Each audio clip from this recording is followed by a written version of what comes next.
नमस्कार, स्वागत है आप सभी का न्यूज 18 के डिजिटल प्लेटफॉर्म पर। मैं हूं आपके साथ आपकी होस्ट चित्रा शर्मा। देखिए, वक्फ कानून की वैधता को चुनौती देने वाली याचिकाओं पर सुप्रीम कोर्ट में आज लगातार दूसरे दिन सुनवाई हुई और सुनवाई में याचिकाकर्ताओं की तरफ से सीनियर एडवोकेट कपिल सिब्बल, अभिषेक मनु सिंघवी और राजीव धवन ने दलीलें पेश की। तो वहीं केंद्र का पक्ष रखने के लिए solicitor general Tushar Mehta supreme court में पेश हुए। चीफ जस्टिस भूषण रामकृष्ण गवई और जस्टिस ऑगस्टिन जॉर्ज मसीह की बेंच के सामने एसजी तुषार मेहता ने याचिकाकर्ताओं की उस आपत्ति पर जवाब दिया जिसमें कहा गया कि नया वक्फ कानून संविधान के अनुच्छेद 25 और 26 का उल्लंघन करता है।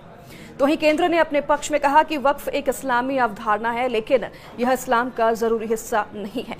केंद्र ने यह भी कहा कि चैरिटी हर धर्म का हिस्सा है, लेकिन यह चैरिटी किसी के लिए भी जरूरी नहीं है। तो वहीं एसजी तुषार मेहता ने आगे कहा कि चैरिटी का कॉन्सेप्ट हर धर्म में मौजूद है, ईसाई धर्म में भी, लेकिन सुप्रीम कोर्ट कहता है कि किसी के लिए भी यह जरूरी नहीं है।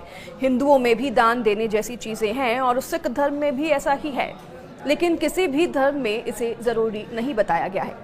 तो वहीं एसजी मेहता ने आगे कहा कि अगर मान लें कि मुस्लिम समुदाय के ज्यादातर लोगों की फाइनेंशियल स्थिति ज्यादा अच्छी नहीं है और वह वक्फ नहीं कर पाते, तो क्या वह मुस्लिम नहीं होंगे? वहीं उन्होंने आगे कहा कि किसी भी धर्म में चैरिटी करना जरूरी नहीं है और इसी तरह इस्लाम में वक्फ है। एसजी तुषार मेहता आगे कहते हैं कि वक्फ बाय यूजर मौलिक अधिकार नहीं है और इसे 1954 में कानून द्वारा मान्यता दी गई थी और उससे पहले बंगाल एक्ट में।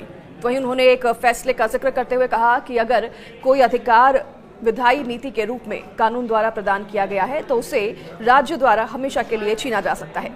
केंद्र सरकार ने सुप्रीम कोर्ट से कहा कि वक्फ इस्लाम का अनिवार्य हिस्सा नहीं है, बल्कि सिर्फ एक दान की प्रक्रिया है। तो वहीं सॉलिसिटर जनरल तुषार मेहता ने अदालत को बताया कि वक्फ बोर्ड सिर्फ धर्मनिरपेक्ष कामकाज करते हैं, जबकि मंदिर पूरी तरह से धार्मिक संस्था होते हैं और उनका प्रबंधन मुस्लिम व्यक्ति भी संभाल सकता है। तुषार मेहता आगे कहते हैं कि वक्फ एक इस्लामी विचार है, लेकिन यह इस्लाम का मूल या फिर अनिवार्य हिस्सा नहीं है, तो इसलिए यह केवल इस्लाम में दान देने की व्यवस्था है। जैसे ईसाई धर्म में चैरिटी, हिंदू धर्म में दान और सिख धर्म में सेवा की परंपरा होती है, तो वैसे ही वक्फ है। और मुस्लिम पक्ष द्वारा अपनी दलीलें पेश करने के एक दिन बाद अपनी दलीलें पेश करते हुए सॉलिसिटर जनरल तुषार मेहता ने कोर्ट को बताया कि वक्फ बाय यूजर यानी कि लंबे समय तक धार्मिक उपयोग के आधार पर किसी जमीन को वक्फ घोषित करने का प्रावधान अब नए कानून में हटा दिया गया है। तो उन्होंने कहा कि किसी को भी सरकारी जमीन पर स्थायी अधिकार नहीं मिल सकता। सरकार ऐसी जमीन को पुनः प्राप्त कर सकती है, चाहे वह वक्फ घोषित कर दी गई हो।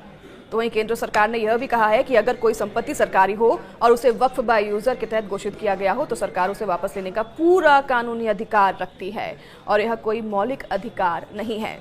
तो वहीं केंद्र सरकार ने सुप्रीम कोर्ट को बताया कि 1923 से चली आ रही वक्फ से जुड़ी समस्याएं अब नए कानून से हल की गई है, लिहाजा अब हर पक्ष की बात सुनी गई है। और सॉलिसिटर जनरल ने यह भी कहा कि हमें 96 लाख सुझाव मिले।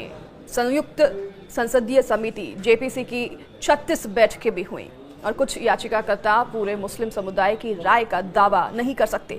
तो वहीं आपको बता दूं कि सुप्रीम कोर्ट ने मंगलवार को हुई सुनवाई में क्या कहा था। दरअसल सुप्रीम कोर्ट ने कहा था कि संसद से पारित किसी भी कानून को संवैधानिक माना जाता है जब तक कि उसके खिलाफ कोई भी बहुत ही स्पष्ट और गंभीर मामला पेश न किया जाए।